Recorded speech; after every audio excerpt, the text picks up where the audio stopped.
मेरी पिछली वीडियो में मैंने आपको बताया था कि चौधरी साहब कैसे एक मेरे जैसे नालायक से बंदे से जो यूरोप से पढ़ के आया होता है उससे कैसे मंतक सीख कर आते हैं, जो कि उनको एक्सप्लेन करता है कि उनके घर कुत्ता है तो किस तरह वो लॉजिक की एक्सप्लेनेशन देता है, आगही की एक्सप्लेनेशन देता है। उसके बाद जब चौधरी साहब अपने घर पहुँचते हैं तो अब वो सोचते हैं कि यार मैं भी जो 4 साल की उसने डिग्री में सीखा है, मुझे तो ये कुछ ही घंटों में वो चीज़ समझ लगे, बल्कि कुछ ही मिनटों में समझ लगी, मैं भी जाकर लोगों को अब ये बात पूछूंगा। अब चौधरी साहब लाचा शाचा पहनते हैं, पग शर्ट पहनते हैं, जूते खुसा पहनते हैं, कसते हैं और पिंड में निकल जाते हैं और बंदे ढूंढने लग जाते हैं कि कोई बंदा मुझे मिले जिससे मैं पूछूं और बात कहूँ जी मुझे लॉजिक आ गई है, मेरे पास मंतक आ गई है, मैं आगही लाशऊर को एक्सप्लेन कर सकता हूँ।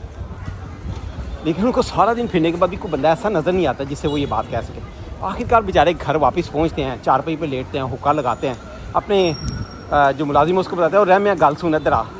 अब उनको वही नज़र आता है कि इससे करता हूँ बात शुरू। और रहमिया इधर आ गाल सुन, रहमिया आ जाता है, कहता है रहमिया हुक्का ला के ले आ, हुक्का लगा के ले आता है, कहता है रहमिया कुछ पढ़ लिख जाता, कुछ समझ आ जाती, तेनों कोई चीज़ां समझ लेती। कहता चौधरी साहब साढ़े माई बाप तुहाडे को काम करते हैं, की पढ़न लिखन की लोड़ है, जिंदगी बड़ी चंगी लंघ रही है। कहते नहीं तेनों कोई लॉजिक का पता चल जाता। वो चौधरी साहब के पाँव दबाने लग जाता है, कहते चौधरी साहब तुहाडी मेहरबानी, मुश्किल अल्फाज ने मैनू समझ नहीं लग रहे। वो कहते चौधरी साहब कि तेनों कोई आगाही आ जाती, तेरे दिमाग के अंदर लाशऊर के अंदर शऊर की खिड़कियाँ बेदार हो जांदियां। वो चौधरी साहब के पाँव और दबाने लग जाता है जोर से, कहता है चौधरी साहब तुहाडी मेहरबानी, बड़ा मुश्किल काम है, ना करो इंज मेरे नाल। चौधरी साहब कहते ने ओए रहमिया तेनों समझ नहीं लग रही, मैं तेनों समझाना, चल एक गल दस। कहते की चौधरी साहब? कहते दस तेरे घर कुत्ता है?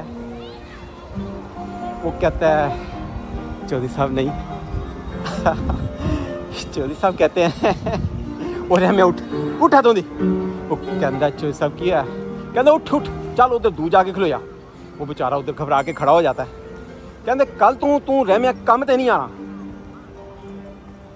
वो कहते चौधरी साहब की होया, तुहाडी मेहरबानी, मेरे माई बाप तुहाडे को काम करते ने, केड़ी गलती हो गई, मेरे घर कुत्ता नहीं है। कहते देख एक सवाल तो मैनूं पता चल गया, जिन्हों कहते हैं लॉजिक, जिन्हों कहते हैं मंतक, जिन्हों कहते हैं आगही, जिन्हों कहते हैं लाशऊर के अंदर शऊर की खिड़कियाँ बेदार हो जाना। मैनूं एक गल तो पता चल गया कि तेरे घर कुत्ता नहीं है।